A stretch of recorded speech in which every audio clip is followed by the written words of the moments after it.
Good morning, everyone. Welcome to our new class. We are discussing about carbohydrate metabolism in the previous classes. This is the third class of this carbohydrate metabolism. আমরা আসলে গত যে ক্লাসগুলোতে দেখেছিলাম কার্বোহাইড্রেটের মেটাবলিজমের মাঝে আসলে মেইনলি ক্যাটাবলিজম আলোচনা করছিলাম, গ্লুকোজের ক্যাটাবলিজম। তো সেখানে আমরা দেখেছি কিভাবে গ্লুকোজটা গ্লাইকোলাইসিস প্রক্রিয়াতে ভেঙে যায় এবং গ্লাইকোলাইসিসের বিভিন্ন রিয়েকশানগুলো দেখেছি, তার কিভাবে কন্ট্রোল বা রেগুলেশন হয় সেগুলো দেখেছি, কয়টা করে এনার্জি তৈরি হয়, এটিপি তৈরি হয় সেগুলো আলোচনা করা হয়েছে, বিভিন্ন রিয়েকশানগুলোর ধরন আলোচনা করা হয়েছে।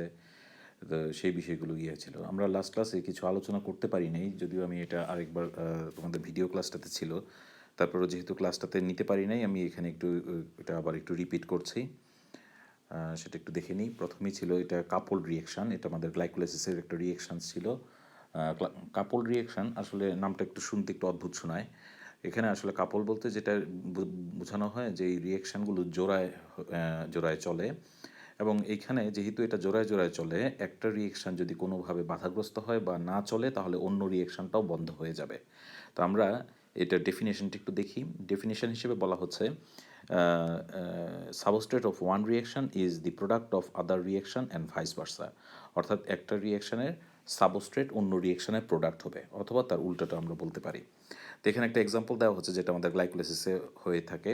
আমরা গ্লাইকোলাইসিসের একটা রিয়েকশনে দেখেছিলাম যেখানে আমাদের ডিহাইড্রোজেনেজ এনজাইম ইউজ হয়, সেটা বাম পাশে লেখা আছে। গ্লিসারলডিহাইড 3-ফসফেট থেকে 1,3-বিসফসফোগ্লিসারেট হওয়ার সময় গ্লিসারলডিহাইড 3-ফসফেট ডিহাইড্রোজেনেজ এনজাইম লাগে, এবং এই এনজাইমটি এনএডি এবং ইনঅর্গানিক ফসফেট এই দুইটা জিনিসকে নিয়ে আলটিমেটলি সেখানে একটা ফসফোরাইলেশন ঘটায় এবং তার অক্সিডেশনও ঘটায়, অক্সিডেটিভ ফসফোরিলেশন, সেটা আমরা দেখেছিলাম। তো এই রিয়েকশনটাতে আমাদের যদি সাবস্ট্রেট হিসেবে চিন্তা করি, খেয়াল করে দেখো আমাদের সাবস্ট্রেট হচ্ছে প্রথমে গ্লিসারলডিহাইড 3-ফসফেট এবং এনএডি প্লাস ইনঅর্গানিক ফসফেট, এবং এটার প্রোডাক্টগুলো হচ্ছে 1,3-বিসফসফোগ্লিসারেট এবং সাথে এনএডিএইচ এবং এনএডিএইচ। তো এই ক্ষেত্রে এটা দেখা যাচ্ছে আমাদের যদি গ্লাইকোলাইসিসটা আমাদের বডিতে যদি অ্যানারোবিক কন্ডিশনে চলতে থাকে, তখন আমাদের যেই এনএডিএইচটা যে তৈরি হচ্ছে এখানে আমাদের প্রোডাক্ট হিসেবে আসছে, সেটা আবার পরবর্তীতে অ্যানারোবিক গ্লাইকোলাইসিসে পাইরোভেটের সাথে তখন রিয়েকশন হয় ল্যাকটেট ডিহাইড্রোজেনেজ এনজাইমের মাধ্যমে, তারা তৈরি করে ল্যাকটেট এবং এনএডি। তো এই যে এই এনএডিটা আসছে, এই ক্ষেত্রে এনএডিটা আসবে না বা এই রিয়েকশানটাই হবে না যদি আমার এখানে আগের রিয়েকশানের প্রোডাক্ট হিসেবে যদি এনএডিএস তৈরি না হয়। তাহলে আগের রিয়েকশানের যে এনএডিএসটা ছিল সেটা প্রোডাক্ট হিসাবে এখানে তৈরি হয়েছিল, যেটা আমার পরবর্তীতে ডান দিকের রিয়েকশানটাতে অ্যানারোবিক গ্লাইকোলাইসিসের সময় পাইরোভেটের সাথে রিয়েকশন করার জন্য সাবস্ট্রেটে কনভার্ট হয়ে যায়। তো তাহলে প্রথম রিয়েকশনটা বন্ধ হলে এই পরের রিয়েকশনটার জন্য যেই সাবস্ট্রেটটা দরকার এনএডিএইচ, সেটা কিন্তু সাইটোপ্লাজমে পাওয়া যাবে না। তো যার ফলে এই অ্যানারোবিক গ্লাইকোলাইসিসও তখন সেখানে চলবে না। তো এটা একটা সমস্যা। এই জন্যই এই কাপল রিয়েকশনের সিগনিফিকেন্সটাই হচ্ছে এটা, যে একটা রিয়েকশন চলা মানে আরেকটা রিয়েকশনকে সেটা প্রকারান্তরে সাহায্য করে। একটা রিয়েকশন চললেই আরেকটা রিয়েকশন চলবে, ঠিক আছে? তো এটাই। এবং আমাদের পরের রিয়েকশনটাতে যদি দেখি এনএডিএইচ এবং পাইরোভেট এই দুইটা রিয়েকশন তৈরি করে আলটিমেটলি যে প্রোডাক্টগুলো পাওয়া যাচ্ছে এনএডি এবং সাথে হচ্ছে ল্যাকটেট। তো এই এনএডিটা আবার প্রথম রিয়েকশনের জন্য আমার সাবস্ট্রেট হিসেবে দরকার হয়। তো তাহলে সেই ক্ষেত্রে এই এনএডিটা আসবে কোত্থেকে? আমার এনএডিএস থেকে, নিচের রিয়েকশন থেকে আসছে। তো এই এনএডিটা কোনো কারণে যদি আমার ডান দিকের রিয়েকশনটা বন্ধ হয়ে যায় তাহলে কিন্তু এখানে প্রোডাক্ট হিসেবে এনএডিটা পাওয়া যাবে না। আর এনএডি না পাওয়া গেলে যেটা হবে, আমাদের গ্লাইকোলাইসিসের রিয়েকশনটাও আলটিমেটলি বন্ধ হয়ে যাবে, কারণ এখানে এনএডি নাই। দ্যাট মিনস সে এনএডিএস তৈরি করতে পারবে না, ঠিক আছে? কারণ সে গ্লিসারলডিহাইড 3-ফসফেট থেকে 1,3-বিসফসফোগ্লিসারেট তৈরির জন্য তার এনএডি দরকার হবে। তো এটাই বোঝানো হচ্ছে যে একটা রিয়েকশন আরেকটা রিয়েকশনের পরিপূরক। হ্যাঁ, একটা না না না চললে অন্যটাও বন্ধ হয়ে যাবে। আমরা এরপরে একটা কোশ্চেনে আসি, সেটা হচ্ছে why are the intermediates of glycolysis phosphorylated compounds. তো এখানে এটা বলা হয়েছিল যে আপনারা 3টা পয়েন্টের আঙ্গিকে এই বিষয়টা আলোচনা করি, এবং এটা একটু ব্যাখ্যা করলে এরকম, যে কোশ্চেনটা এরকম দেওয়া হয়েছে যে ইন্টারমিডিয়েটসগুলো কেন ফসফোরাইলেটেড হয়, অর্থাৎ ফসফেট যুক্ত হয়। ঠিক আছে, আমরা যদি দেখি গ্লাইকোলাইসিসের শুরু থেকে শেষ পর্যন্ত, শুরুটা হয় গ্লুকোজ থেকে এবং শেষটা হয় আমার পাইরোভেট। এই গ্লুকোজ এবং পাইরোভেট ছাড়া মাঝখানের যা আছে সবগুলো ইন্টারমিডিয়েটে কিন্তু ফসফেট যুক্ত আছে। কোশ্চেনটা হচ্ছে সেটাই, যে এই যে এতগুলো ইন্টারমিডিয়েটস ফসফোরাইলেটেড মানে ফসফেট যুক্ত, কেন? এটার কি সুবিধা বা কি জাস্টিফিকেশান? তা আমরা সেটা কয়েকটা পয়েন্টের আঙ্গিকে এটা ব্যাখ্যা করতে পারি। যে আমরা জানি ফসফেটটা আসলে পোলার গ্রুপ, হ্যাঁ, একটা চার্জ থাকে এবং সেটা হচ্ছে নেগেটিভ চার্জের, -2 চার্জ থাকে সেখানে। আচ্ছা, বাইন্ডিং গ্রুপ হিসাবেও আমাদের এই ফসফেটটা কাজ করতে পারে এনজাইমেটিক কাজের জন্য, সেটা আমরা পরে দেখব। এবং তার এই ফসফেট গ্রুপটা থাকা মানে কোনো একটা মলিকুলকে সে এনার্জি নিয়ে সেখানে অবস্থান করে। তো যার ফলে যখন এডিপির সাথে রিয়েকশন হয়, কিছু কিছু রিয়েকশনে দেখা যায় যে 7.3 কিলো ক্যালোরি যদি তার মিনিমাম এনার্জি হয়ে থাকে, তাহলে সেই ফসফেটটা একটা এডিপিকে দিতে পারে এবং এটিপি তৈরি করে, আমরা সেটা জানি। তো একটু বিশদভাবে তিনটেই আলোচনা করি, দেখা যাক প্রথমটাতে কি আসি। প্রথমটাতে বলা হচ্ছে it makes the compound impermeable through the cell membrane, no leak out of the cell by simple diffusion. তো এটা কি বোঝানো হচ্ছে, আসলে খেয়াল করে দেখো আমাদের এখানে পোলার এবং নেগেটিভ চার্জ আছে এই অবস্থাতে।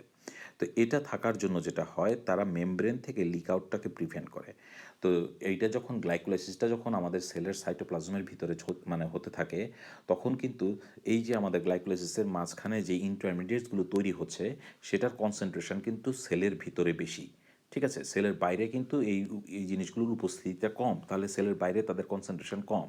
তো আমরা জানি যখন কনসেন্ট্রেশন কোনো একটা জায়গায় বেশি থাকে, সে চেষ্টা করে ইকুইলিব্রিয়াম মেনটেন করার জন্য, সে বেশি কনসেন্ট্রেশন থেকে কম কনসেন্ট্রেশনের দিকে সেটা চলে যাওয়ার জন্য ডিফিউশন প্রসেসে।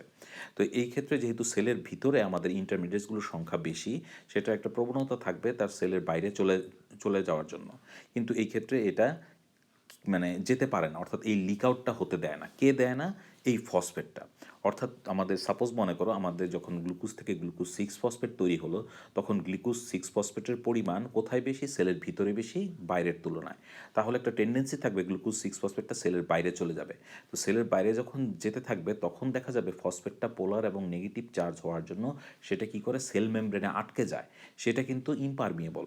ঠিক আছে, তো যার ফলে আলটিমেটলি কম্পোনেন্টটা সেলের বাইরে চলে যেতে পারে না, সে কিন্তু সেলের ভিতরেই ইনসাইডেই অবস্থান করছে। ঠিক আছে, তো এটা এটা একটা প্রসেস, এটাই সবগুলোকে সুবিধাটাই দান দান দান করে থাকে, এটা একটা কমন প্রপার্টি। তো যেটা খুবই গুরুত্বপূর্ণ যে এটা লিক আউটটাকে সেলের ভিতর থেকে এই ইন্টারমিডিয়েটসগুলো লিক আউটটাকে প্রিভেন্ট করে। নেক্সট আসি বাইন্ডিং গ্রুপ। বাইন্ডিং গ্রুপ বলতে এখানে কী কাজটা করে, আমাদের সাপোজ মনে করো আমাদের গ্লুকোজ 6 ফসফেট থেকে তৈরি হচ্ছে আমাদের ফ্রুক্টোজ 6 ফসফেট। তো গ্লুকোজ 6 ফসফেট থেকে ফ্রুক্টোজ 6 ফসফেটের জন্য একটা আইসোমারেজ এনজাইম লাগে, ফসফোগ্লুকো আইসোমারেজ। তো এই আইসোমারেজ এনজাইমটার একটা একটিভ সাইট আছে, এবং এই একটিভ সাইটে যোগ হওয়ার কথা কার? গ্লুকোজ 6 ফসফেটের। এবং যোগ হওয়ার পরে সে প্রোডাক্ট তৈরি করবে ফ্রুক্টোজ 6 ফসফেট। তো এই যে আমার গ্লুকোজ 6 ফসফেটটা ওই আমার এই আইসোমারেজ এনজাইমের ওখানে যে যুক্ত হবে, এই ক্ষেত্রে দেখা যায় ফসফেট গ্রুপটা হয়তো এখানে একটা বাইন্ডিং গ্রুপ হিসাবে কাজ করে। কি কি বাইন্ডিং করে? সেই অ্যাক্টিভ সাইডে আমার গ্লুকোজ 6 ফসফেটকে সুন্দরভাবে বসাতে বা বাইন্ড আপ করতে সাহায্য করে। তাহলে ফসফেট থাকার জন্য কোনো একটা মলিকুলে ফসফেট থাকার জন্য দেখা যাচ্ছে সে কিছুটা সাহায্য করছে, কেমিক্যাল সাহায্য করছে। সেটা কি? যে আমার অ্যাক্টিভ সাইডে যেন সাবস্ট্রেট বাইন্ড আপ হতে পারে, এই জন্য ফসফেট গ্রুপটা কোনো কোনো ক্ষেত্রে বাইন্ডিং গ্রুপ হিসেবে কাজ করে থাকে। সবার ক্ষেত্রেই যে করবে, এখানে সবগুলো এক্সাম্পলে যে যে দেওয়া আছে সবগুলোর ক্ষেত্রে করবে তা না, কয়েকটার ক্ষেত্রে দেখা যায় যে এখানে বাইন্ডিং গ্রুপ হিসাবে কাজ করতে পারে। তো এটা এখানে বলা হচ্ছে it it helps in the formation of enzyme substrate complex. আচ্ছা, লাস্ট পয়েন্টটাতে বলা হয়েছিল যেটা এনার্জি কনভার্সনে ইউজ হয়, সেটা হচ্ছে provides phosphate group to ADP to form ATP. ঠিক আছে, এই আবার একই জিনিস যে একটা মলিকুলে যদি ফসফেট থেকে থাকে, তাহলে সেটা হাই এনার্জির হয়ে থাকে, এবং এই এনার্জিটা যদি মিনিমাম 7.3 কিলো ক্যালোরি হয়, তাহলে এডিপির সাথে রিয়েকশনের সময় সেই ফসফেটটা এডিপিকে দিতে পারে, এবং ADP in the long run say এটিপিতে কনভার্ট হয়ে যায়, তার মানে এনার্জিতে কনভার্ট হয়। তো সেটা একটা বিষয়। তো এই তিনটা পয়েন্টের আঙ্গিকে আমরা মানে ইয়ে করতে পারি, যে ব্যাখ্যা করতে পারি যে এটা থাকাটা মানে ফসফোরাইলেটেড হওয়াটা কেন জরুরি। ঠিক আছে, নেক্সট ইয়েতে আসি আমরা গ্লাইকোলাইসিসে। আরেকটা বিষয় ইয়ে আসে, সেটা হচ্ছে শাটল সিস্টেমস।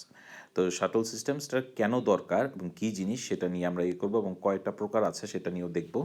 তো আমরা দেখি এখানে একটা সেল আঁকার চেষ্টা করা হয়েছে, সেল মেমব্রেন মাঝখানে দেওয়া হয়েছে, এবং আমাদের সেলের যেই বাইরের যেই ইয়ে সেটা এখানে দেওয়া হয়েছে। তো এই ক্ষেত্রে সেলটার ভিতরে অনেক কিছুই থাকবে, সাইটোপ্লাজমের মধ্যে বিভিন্ন অর্গানেলগুলো থাকে। তো মাইটোকন্ড্রিয়াল মেমব্রেন যেটা, সেটা সাইটোপ্লাজম থেকে মাইটোকন্ড্রিয়াল মেমব্রেনটা মাইটোকন্ড্রিয়াকে আলাদা করে রাখে। এখানে একটু হালকা মানে মাঝখান দিয়ে আলাদা করে দেওয়া হয়েছে, এটা বোঝানো হচ্ছে মাইটোকন্ড্রিয়াল মেমব্রেনটা। বাম পাশে সাইটোপ্লাজম আছে, ডান পাশে মাইটোকন্ড্রিয়া আছে। তো এখানে ঘটনাটা কী ঘটে, শাটল সিস্টেমের বিষয়টা কীভাবে আসে একটু দেখে নেই।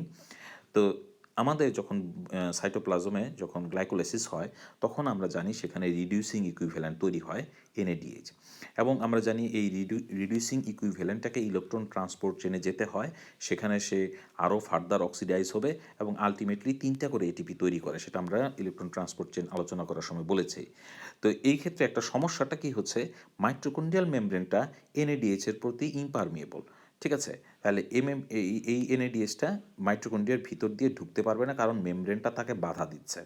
তাহলে এই যে বাধা দিচ্ছে, তাহলে সে এটার ভিতরে যদি ঢুকতে না পারে, সে কিন্তু আর এটিপি তৈরি করতে পারবে না, অর্থাৎ তার ফার্দার অক্সিডেশন হবে না, এটিপিও তৈরি করতে পারবে না, ইলেকট্রন ট্রান্সপোর্ট চেনে সে অংশগ্রহণ করবে না।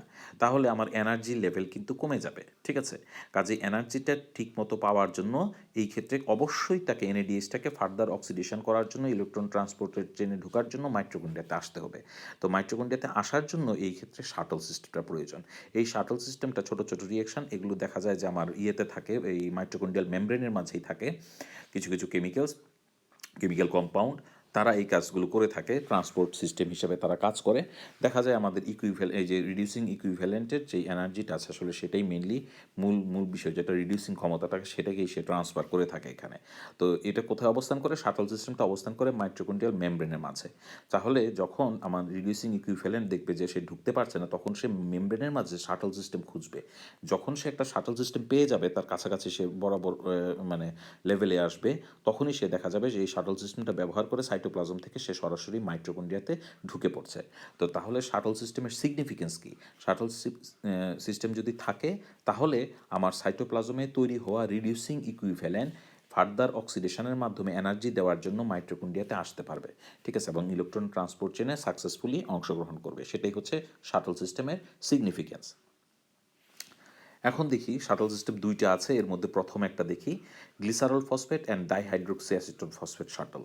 ঠিক আছে, glycerol phosphate and dihydroxy acetone phosphate shuttle. আচ্ছা, এই শাটলটা এটা সম্পর্কে একটু দেখে দিই বা বলে দিই ইয়েতে শুরুতে। আচ্ছা, আমি বরং একটু মেকানিজমটা বলি, তাহলে সেটা তোমাদের একটু বুঝতে সহজ হবে, পরবর্তীতে এটা সম্পর্কে একটু বলে নিব। তো এখানে বাম দিকের অংশটাতে দেখানো হচ্ছে সাইটোপ্লাজম, ডান দিকের অংশে দেখানো হচ্ছে মাইটোকন্ড্রিয়া, এবং মাঝখানে হচ্ছে আমাদের ইমপারমিয়েবল মেমব্রেন, যেটা মাইটোকন্ড্রিয়াল মেমব্রেন, সেটা আমাদের এনএডিএসকে ঢুকতে দেয় না, সেটা আমরা জানি। তো এই মাইটোকন্ড্রিয়াল মেমব্রেনটা সেখানে বাধা হয়ে দাঁড়াচ্ছে। তো আমাদের সাইটোপ্লাজমে দেখা যাচ্ছে এনএডিএসটা তৈরি হচ্ছে। ঠিক আছে, আমরা জানি রিডিউসিং ইকুইভ্যালেন্ট এনএডিএইচ, অর্থাৎ এনএডিএইচ এর মাঝে তার রিডিউসিং ক্ষমতা আছে, তার মানে এখানে আসলে ইলেকট্রনটা আছে। তো এই ইলেকট্রনটা সে এই ক্ষেত্রে কাকে দান করবে? দান করবে সে ডাইহাইড্রোক্সি অ্যাসিটোন ফসফেটকে। ঠিক আছে, ডাইহাইড্রোক্সি অ্যাসিটোন ফসফেট, সেটা অক্সিডাইজড ফর্মে আছে, তাকে সে এই ইলেকট্রনটা দিবে। দেওয়ার সাথে সাথে ডাইহাইড্রোক্সি অ্যাসিটোন ফসফেট রিডিউসড হয়ে সে তার ইয়েটা তৈরি করবে কি, গ্লিসারল ফসফেট। ঠিক আছে, গ্লিসারল ফসফেট তৈরি করবে, যার ফলে এখন গ্লিসারল ফসফেটের মাঝে আছে ইলেকট্রন। গ্লিসারল ফসফেট এই ক্ষেত্রে পারমিয়েবল, সে কি করবে, মাইটোকন্ড্রিয়াল মেমব্রেনকে ভেদ করবে, সাইটোপ্লাজম থেকে মাইটোকন্ড্রিয়াল মেমব্রেনকে ভেদ করে সে মাইটোকন্ড্রিয়াতে ঢুকে গেল। তাহলে এখন ইলেকট্রনটা কোথায় আছে? ইলেকট্রনটা এনএডিএস থেকে গ্লিসারল ফসফেটের কাছে আছে, সেটা সাইটোপ্লাজম থেকে মাইটোকন্ড্রিয়াতে ঢুকলো। ঢুকার পরে সেখানে তার সাথে রিয়েকশানে দেখা হবে এফএডির। ঠিক আছে, এই যে এফএডিটা দেখা হচ্ছে, সেখানে রিয়েকশনের নাম, এনজাইমের নাম লাগবে গ্লিসারল ফসফেট ডিহাইড্রোজেনেস। এই এনজাইমের প্রেজেন্সে সে আবার আমার অক্সিডাইজড ফর্মের তৈরি করবে, কম্পোনেন্ট ডাইহাইড্রোক্সি অ্যাসিটোন ফসফেট, এবং এফএডিটা নিজে রিডিউসড হয়ে যাবে। কারণ ইলেকট্রনটা কোথায় ছিল, আমার গ্লিসারল ফসফেটের কাছে ছিল, এই ইলেকট্রনটা এখন কে নিবে, এফএডি হচ্ছে এখানে অক্সিডাইজড। তাহলে এফএডিটা এটা নেওয়ার সাথে সাথে সে নিজে রিডিউসড হয়ে যাবে, সেখান সে কী হবে, রিডিউসিং ইকুইভ্যালেন্ট এফএডিএইচ। আমরা জানি এফএডিএইচ যখন ইলেকট্রন ট্রান্সপোর্ট চেনে যায়, তখন সে 2টা করে এটিপি দেয়। ঠিক আছে, তাহলে এই গ্লিসারল ফসফেট শাটল সিস্টেম চলার ফলে, বা glycerol phosphate dihydroxy acetone phosphate shuttle, এটাকে মানে পুরোটা বললে এইভাবে বলতে হয়, সংক্ষেপে যদি বলি আমরা তাহলে বলবো গ্লিসারল ফসফেট শাটল। তো এই ক্ষেত্রে এই শাটলটা যখন চলে, তখন আমরা দেখি এনএডিএস থেকে আসলে আলটিমেটলি আমরা ইলেকট্রন ট্রান্সপোর্ট চেনে কয়টা এটিপি পাচ্ছি, 2টা পাচ্ছি। কারণ কে এখানে দিচ্ছে, আসলে শুরুটা হয়েছিল এনএডিএস থেকে, কিন্তু শেষটা হচ্ছে এফএডিএসে, এবং এফএডিএসটাই ইলেকট্রন ট্রান্সপোর্ট চেনে ইউজ আপ হয়ে আলটিমেটলি সে 2টা এটিপি দিবে। তো এই প্রসেসটা কোথায় চলে? এটা অ্যানিম্যাল বডিতে চলে, বিশেষ করে এখানে যেটা আসি আমরা, সেটা হচ্ছে যে আমাদের অ্যানিমেলের মেনলি হচ্ছে মাসেল এবং ব্রেইন। মাসেল এবং ব্রেইন এই দুইটা অংশে দেখা যায় যে আমাদের এই প্রসেসটা চলে থাকে। খেয়াল রেখো মাসেল এবং ব্রেইন, এবং এই ক্ষেত্রে এই প্রসেসটাকে বলা হয় ইউনিডিরেকশনাল। খেয়াল করে দেখো গ্লিসারল ফসফেট অলওয়েজ সাইটোপ্লাজম থেকে মাইটোকন্ড্রিয়ায় যাবে, সে কিন্তু কখনোই মাইটোকন্ড্রিয়া থেকে সাইটোপ্লাজমে আসবে না। একটা ইরিভার্সিবল ইয়ে দিয়ে দেখানো হয়েছে, অ্যারো চিহ্ন দেওয়া হয়েছে। তো তার মানে এটা একদিকে যাচ্ছে, গ্লিসারল ফসফেটটা সবসময় সাইটোপ্লাজম থেকে মাইটোকন্ড্রিয়া যাবে। এবং পরবর্তীতে আমরা নিচে যদি দেখি ডাইহাইড্রোক্সি অ্যাসিটোন ফসফেটটা আবার ঠিকই একদিকে একমুখী যাবে, সেটা ইরিভার্সিবল প্রসেসে, সেটা মাইটোকন্ড্রিয়া থেকে সাইটোপ্লাজমে আসবে, এবং সে আবার পরবর্তীতে গ্লিসারল ফসফেট ডিহাইড্রোজেনেজ এনজাইমের মাধ্যমে আমার এনএডিএইচ এর সাথে রিয়েকশন করে আবার গ্লিসারল ফসফেট তৈরি করবে। তো এটা একটা মানে কন্টিনিউয়াস প্রসেস, সে চলতে থাকবে, এবং এইভাবে আমার সাইটোপ্লাজম থেকে কন্টিনিউয়াসলি সে আমার রিডিউসিং ইকুইভ্যালেন্ট এনএডিএইচ থেকে যেই ইলেকট্রনটা আছে সেটাকে সে ট্রান্সফার করে ভিতরে এনে ফার্দার রিয়েকশনগুলো করবে। তাহলে এটা সম্পর্কে আমার glycerol phosphate dihydroxy acetone phosphate বা গ্লিসারল ফসফেট শাটল সিস্টেমের যদি আমি বলতে চাই, বৈশিষ্ট্য বলতে চাই, সেটা হচ্ছে এক হচ্ছে তার লোকেশনটা কোথায়, এটা হচ্ছে আমাদের মাসেল এবং ব্রেইন, এবং দ্বিতীয়ত হচ্ছে এখানে দুইটা এটিপি তৈরি হয়, ঠিক আছে, কারণ আসলে এখানে লাস্টলি এফএডিএইচটাই অক্সিডাইজড হয়, এবং আরেকটা বিষয় হচ্ছে তার ইউনিডিরেকশনাল প্রসেস, সেটা আমরা দেখলাম এখানে। আচ্ছা, নেক্সট আসি আমরা এখানে। আচ্ছা, এখানে দেখানো হচ্ছে যে কিভাবে আসলে ইলেকট্রনটা ট্রান্সফার হয়। একটা মলিকুলের রিডিউসড অবস্থার মাঝে ইলেকট্রনটা থাকে, সেখান থেকে এনএডিএইচে যাবে, তারপর গ্লিসারল ফসফেটে যাবে, তার পরবর্তীতে এফএডির কাছে গিয়ে সে এফএডিএইচ হবে। ওইটাই এখানে দেখানো হচ্ছে অ্যারোর মাধ্যমে, যে কীভাবে এটা যাচ্ছে একটা থেকে আরেকটাতে, এবং আলটিমেটলি ইলেকট্রন ট্রান্সপোর্ট চেনে যাওয়ার মাধ্যমে সে এটিপি তৈরি করলো। এখন আসি দ্বিতীয়টা, সেটা হচ্ছে ম্যালেট অক্সালোএসিটেট অ্যাসপার্টেড শাটল। সংক্ষেপে বলা হয়ে থাকে ম্যালেট অ্যাসপার্টেড শাটল, ঠিক আছে। তো এটা তো একইভাবে আমাদের বাম দিকের অংশটা হচ্ছে সাইটোপ্লাজমের, ডান দিকের অংশটা হচ্ছে মাইটোকন্ড্রিয়াতে, এবং মাঝখানে আমাদের মাইটোকন্ড্রিয়াল মেমব্রেন ইমপারমিয়েবল অবস্থায় আছে, সেটা এখানে দেখানো হয়েছে। তো আমাদের সাইটোপ্লাজমে যখন আমাদের ইয়েটা তৈরি হচ্ছে, রিডিউসিং ইকুইভ্যালেন্ট এনএডিএসটা তৈরি হচ্ছে, এখানে তখন একটা রিয়েকশন হয়, সেটা হচ্ছে ম্যালেট ডিহাইড্রোজেনেজের মাধ্যমে। সেখানে দেখা যাচ্ছে ম্যালেটটা আলটিমেটলি যেটা হচ্ছে অক্সালোএসিটেট এবং এনএডিএইচ, এই দুইটা আসলে রিয়েকশন করে, এনএডিএইচ এবং অক্সালোএসিটেট রিয়েকশন করে ম্যালেট ডিহাইড্রোজেনেজের মাধ্যমে সে তৈরি করবে ম্যালেটটা এখানে ট্রান্সফার করে আসলে মেইনলি, তাহলে এই অক্সালোএসিটেটটা এখানে আসলে ইলেকট্রনটা গ্রহণ করে। যখনই সে ইলেকট্রনটা গ্রহণ করে সে ম্যালেটে কনভার্ট হয়ে যায়, ঠিক আছে, ম্যালেটে কনভার্ট হয়ে যায়, অর্থাৎ সে রিডিউসড অবস্থায় থাকে ম্যালেটটা। এখানে তার মাঝে ইলেকট্রনটা আছে, এই ইলেকট্রনটা এখন ক্যারি করে সে কোথায় আসবে, আমার মাইটোকন্ড্রিয়াতে আসবে, মেমব্রেনটাকে ভেদ করে। আসার পরে সেখানে তার সাথে আবার দেখা হবে এনএডির, ঠিক আছে। তো এখানে এনজাইম লাগবে, তখন ম্যালেট ডিহাইড্রোজেনেস দুইটা কিন্তু এনজাইম দুই জায়গায় আছে, একটা সাইটোপ্লাজমে, একটা মাইটোকন্ড্রিয়াম। এনজাইম কিন্তু আর নড়াচড়া করবে না, এক এক জায়গায় অবস্থান করবে। তো এই মাইটোকন্ড্রিয়াম ম্যালেট ডিহাইড্রোজেনেস এনজাইমটা আলটিমেটলি সেখানে এনএডি এর সাথে আবার রিয়েকশনের মাধ্যমে অক্সালোএসিটেট তৈরি করবে। এনএডিএসটা তখন তৈরি হচ্ছে আবার এই জায়গাতে, সেটা ইলেকট্রন ট্রান্সপোর্ট চেনে যাবে, এবং সেটা ফার্দার অক্সিডেশনের মাধ্যমে এই জায়গাতে কিন্তু তিনটা করে এটিপি তৈরি হবে, কারণ এখানে লাস্টলি এনএডিএইচ এর মাধ্যমে অক্সিডেশনটা হচ্ছে, যার ফলে এখানে তিনটা এটিপি পাওয়া যাবে। অক্সালোএসিটেটটা পরবর্তীতে ট্রান্সঅ্যামিনেজ এনজাইম, একটা কমন এনজাইম নাম দেওয়া হয়েছে, সেটা একটা কিটো অ্যাসিডের সাথে রিয়েকশন করে আলটিমেটলি কিটো অ্যাসিডটাকে অ্যামাইনো অ্যাসিডে কনভার্ট করে ফেলবে, আর অক্সালোএসিটেট নিচে হয়ে যাবে অ্যাসপার্টেটটা আবার দেখা যাবে সেটা মাইটোকন্ড্রিয়াল মেমব্রেনটাকে ভেদ করে আবার সাইটোপ্লাজমে আসবে। ঠিক একইভাবে সে ট্রান্সঅ্যামিনেজের মাধ্যমে সে দেখা যাবে যে কিটো অ্যাসিড থেকে আবার অ্যামাইনো অ্যাসিড তৈরি করবে, এবং আলটিমেটলি সেক্ষেত্রে অক্সালোএসিটেট পাওয়া যাবে, সেটা আবার পরবর্তীতে কন্টিনিউয়াসলি ব্যবহার হতে থাকবে। তো এই যে প্রসেসটা, এখানে তিনটা কম্পোনেন্ট লাগে, ম্যালেট, অক্সালোএসিটেট এবং অ্যাসপার্টেট। তো এই হিসাবে তার নামটা হচ্ছে ম্যালেট অক্সালোএসিটেট অ্যাসপার্টেট শাটল, আমরা সংক্ষেপে বলে থাকি ম্যালেট অ্যাসপার্টেট শাটল। তো এই শাটলটার ক্ষেত্রে যদি বলে থাকি, এই ক্ষেত্রে আমরা যদি আমাদের ডিরেকশনটা দেখি, এখানে দেখো ডিরেকশনটা কিন্তু দুই দিকেই যাচ্ছে, অর্থাৎ এটা রিভার্সিবল একটা ডিরেকশন, যেটাকে আমরা বলতে পারি বাই ডিরেকশনাল। আগেরটা ছিল ইউনি ডিরেকশনাল, এটা হচ্ছে বাই ডিরেকশনাল। এবং এই ক্ষেত্রে এটিপি কয়টা তৈরি হচ্ছে, তিনটা এটিপি তৈরি হচ্ছে এনএডিএস থেকে, লাস্টলি এটা এনএডিএস এর মাধ্যমে অক্সিডাইজড হয়, যার জন্য এখানে তিনটা ইলেকট্রন পাচ্ছি। আচ্ছা, নেক্সট হচ্ছে যেটা কোথায় হয়, এটা মেনলি হয়ে থাকে আমাদের লিভার এবং কিডনিতে। লিভার, কিডনি, হার্ট, এগুলো মেনলি আসলে এই জায়গাগুলোতেই ম্যালেট অক্সালোএসিটেট অ্যাসপার্টেট শাটল সিস্টেমটা হয়ে থাকে। তো দুইটা শাটল সিস্টেমের মধ্যে যদি পার্থক্য বলা হয়, অথবা মনে করো যে পরীক্ষায় আসলো যে সাপোজ মনে করো যে কোনো একটা ফিশের নাম দিয়ে বললো যে ফিশ হার্টে বা ফিশ মাসেলে মানে কোথায় কোন মানে যেই শাটলটা চলে সেটাকে ব্যাখ্যা করো বা লেখো, ঠিক আছে, বা কোনটাতে বেশি এনার্জি তৈরি হবে, ফিশে বেশি তৈরি হবে নাকি ফিশের ফিশের মাসেলে বেশি তৈরি হবে নাকি হার্টে বেশি তৈরি হবে, ওইভাবে তোমাদের অ্যান্সারটা দিতে হবে। তাহলে ম্যালেটাসপার্টাল শাটলটা যেখানে চলে সেখানেই বেশি এনার্জি পাওয়া যায়, কারণ এখানে 3টা করে এটিপি তৈরি হয়।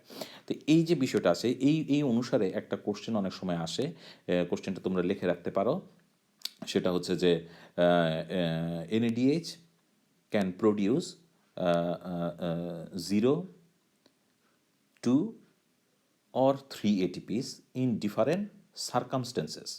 অর্থাৎ NADH-টা 0, 2টি অথবা 3টি এটিপি তৈরি করতে পারে বিভিন্ন পরিস্থিতিতে। তো এটা যদি বলা হয় যে এক্সপ্লেন দি স্টেটমেন্ট বা এক্সপ্লেন আর্গু ফর ইট, এটার সপক্ষে তোমাদের যুক্তিগুলো দেখাও, তাহলে কিভাবে ব্যাখ্যা করা যায়। খেয়াল করে দেখো যে 2টা এবং 3টার হিসাবটা কিন্তু এখান থেকে ইজিলি পাচ্ছি, তাই না? যখন aspirated shuttle mallet aspirated shuttle system চলবে তখন কিন্তু সেখানে আমরা 3টা করে এটিপি পাবো, কারণ লাস্টলি সেটা NADH-টাই ইলেকট্রন ট্রান্সপোর্ট চেনে গিয়ে ঢুকবে এবং আলটিমেটলি সেখানে দিবে। যদি গ্লিসারল ফসফেট শাটল সিস্টেম হয় তাহলে লাস্টলি সেখানে FADH ঢুকছে এবং যার ফলে সেখানে 2টা এটিপি পাচ্ছি। আর 0 এটিপি কোথায় হবে? 0 এটিপি হবে সেই আমাদের মানে এই ক্লাসের শুরুতেই যেটা বলছিলাম, আমাদের কাপল রিয়েকশন আমরা দেখেছি যে NADH-টা যে তৈরি হচ্ছে সেটা যদি দেখা যায় আমাদের অ্যানারোবিক গ্লাইকোলাইসিসে অংশগ্রহণ করে ফেলে, তাহলে ওই NADH-টা আর ইলেকট্রন ট্রান্সপোর্ট চেনে অংশগ্রহণ করতে পারবে না।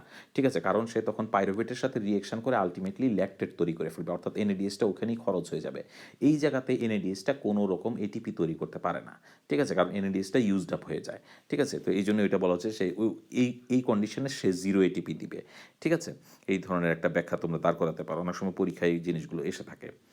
আচ্ছা, ওখানে এটা দেখানো হচ্ছে যে কীভাবে NADH-টা এখানে আসছে, ইলেকট্রনটা এইভাবে ট্রান্সফার করে আলটিমেটলি দেখা যাচ্ছে সেই ইলেকট্রন ট্রান্সপোর্ট চেনে এসে 3টা করে এটিপি দিল। আমরা এরপরে পরবর্তী ইয়েতে চলে যাই, সেটা হচ্ছে ক্রেবস সাইকেল।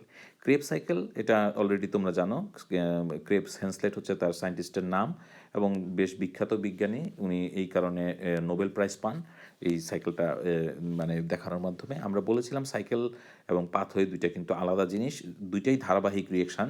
তো ধারাবাহিক রিয়েকশানের মধ্যে পাথওয়ে A থেকে B C D E F G পর্যন্ত হয়ে যদি শেষ হয়ে যায়, তার মানে A থেকে G হচ্ছে, কিন্তু মাঝখানে অনেকগুলো ইন্টারমিডিয়েট তৈরি হচ্ছে। আমরা সাধারণত এই ধারাবাহিক রিয়েকশানগুলোকে একসাথে চলে, যখন কন্টিনিউয়াসলি চলে তখন আমরা এদেরকে বলি পাথওয়ে।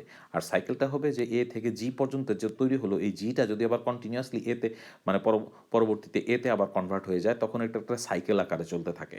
ঠিক আছে, এই কন্ডিশনটাগুলোকে আমরা এই জন্য এটাকে সাইকেল বলে থাকি। তো ক্রেবস সাইকেলের আরও কিছু নাম আছে, সেগুলো হচ্ছে TCA অর্থাৎ ট্রাই কার্বক্সিলিক অ্যাসিড সাইকেল, অথবা বলা হয় CAC সাইট্রিক অ্যাসিড সাইকেল। তো এই ধরনের নামগুলো কেন দেওয়া হয়? আসলে ক্রেবস সাইকেলে প্রথম যে কম্পোনেন্টটা তৈরি হয় সেটা হচ্ছে সাইট্রিক অ্যাসিড। ঠিক আছে, তো এই সাইট্রিক অ্যাসিডের নাম অনুসারে তাকে বলা হয় CAC বা সাইট্রিক অ্যাসিড সাইকেল। আর সাইট্রিক অ্যাসিডের মাঝে 3টা কার্বক্সিলিক গ্রুপ থাকে। ঠিক আছে, আমরা অর্গানিক অ্যাসিডগুলোতে জানি সেখানে কার্বক্সিলিক গ্রুপ থাকে, তো এই সাইট্রিক অ্যাসিডে 3টা কার্বক্সিলিক গ্রুপ থাকে, যার জন্য এটাকে বলা হয় ট্রাই কার্বক্সিলিক অ্যাসিড সাইকেল, 3টা কার্বক্সিলিক গ্রুপ থাকার জন্য। আচ্ছা, এটা কোথায় হয়? লোকেশনটা হচ্ছে mitochondrial matrix has the enzyme system for operating Krebs cycle, অর্থাৎ মাইট্রোকন্ড্রিয়ার মাঝেই এদের এই এনজাইমগুলো আছে এই প্রসেসটা চলার জন্য, যার জন্য এটা মাইট্রোকন্ড্রিয়াতেই হয়ে থাকে, অন্য কোথাও হয় না। এবং মাইট্রোকন্ড্রিয়াকে আমরা জানি যে আমাদের পাওয়ার হাউস বলা হয়ে থাকে। দেখা যায় 65 থেকে 70% এটিপি আর produce through this aerobic oxidation method. আচ্ছা, এখানে একটু বলে রাখি, ক্রেব সাইকেলটা কিন্তু কমপ্লিটলি অ্যারোবিক। আমরা কিন্তু গ্লুকোজ থেকে শুরু করেছিলাম, সেখানে আমাদের পাইরুভেট পর্যন্ত তৈরি হয়েছিল। যদি অ্যানারোবিক কন্ডিশনে যায়, আইদার তৈরি হবে ল্যাকটেট অথবা ইথানল। হায়ার এনিমেলে তৈরি হবে আমাদের জানি ল্যাকটেট, আর লোয়ারে জানি যে ইথানল তৈরি হয় মাইক্রো অর্গানিজম, ইস্ট, ব্যাকটেরিয়া এগুলোতে। আর যদি অ্যারোবিক কন্ডিশন চলতে থাকে তখনই কিন্তু সেটা এসিটাইল কোয়েতে কনভার্ট হয়, সেটা আমরা দেখেছিলাম একটা রিয়েকশনে যেখানে পাইরুভেট ডিহাইড্রোজেনাস কমপ্লেক্সের মাধ্যমে, এবং পরবর্তীতে সেটা মাইট্রোকন্ড্রিয়াতে এসে ঢুকে, সেখানে গিয়ে আলটিমেটলি তার ফার্দার অক্সিডেশনটা হয়। তো এই যে মাইট্রোকন্ড্রিয়াটা আসবে, সেটা ক্রেব সাইকেলে ঢুকবে, সেটা এখানে বলা হচ্ছে যে এটাতে অ্যারোবিক কন্ডিশনটা হয়। ক্রেব সাইকেলটা যখন হয়, খেয়াল করে দেখো, গ্লাইকোলাইসিসে কিন্তু অ্যারোবিকও চলতে পারে, অ্যানারোবিকও চলতে পারে, কিন্তু ক্রেব সাইকেল কখনোই অ্যানারোবিক হয় না। ক্রেব সাইকেল সবসময় কি অ্যারোবিক। ঠিক আছে, আচ্ছা, তাহলে তোমাদের মানে মানে তোমাদের মনে কোশ্চেন জাগতে পারে যে অ্যারোবিক যখন হয় তখন কি ক্রেব সাইকেল, তো আমাদের একটা রিয়েকশন মাইট্রোকন্ড্রিয়াতে কী হয়? তাহলে আসলে যখন অ্যানারোবিক কন্ডিশন তৈরি হবে, অক্সিজেন যখন শর্টেজে পড়বে, তখন কিন্তু ক্রেব সাইকেল চলবে না। অক্সিজেন শর্টেজ হওয়া মাত্রই সে বন্ধ হয়ে যাবে, ঠিক আছে, অর্থাৎ মাইটোকন্ড্রিয়ার ওই প্রসেসটা বন্ধ হয়ে যাবে, এটা কিন্তু চলবে না, ঠিক আছে। আর এইখানে একটা বিষয়, আমরা যখন রিয়েকশানটা দেখব, আমরা কিন্তু এখানে দেখব না কোথাও আমাদের মানে অক্সিডেশন হওয়ার জন্য যে অক্সিজেন যোগ হয়, এই জায়গাতে কিন্তু কোনো জায়গায় অক্সিজেন, মলিকুলার অক্সিজেন যোগ হচ্ছে না, ঠিক আছে।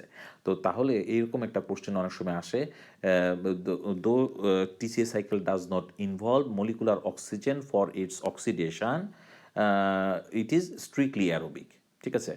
যদিও এটা আমাদের কোনো মলিকুলার অক্সিজেন এখানে যোগ হয় না এটার অক্সিডেশন ঘটানোর জন্য, ঠিক আছে। আমরা জানি অক্সিডেশন মানে কি, অক্সিজেন যোগ করা, তো অক্সিজেন যোগ করতে গেলে অক্সিজেন লাগবে, তো এখানে কোনো অক্সিজেন আসলে যোগ হয় না, কিন্তু তারপর আমরা বলি এটা অ্যারোবিক।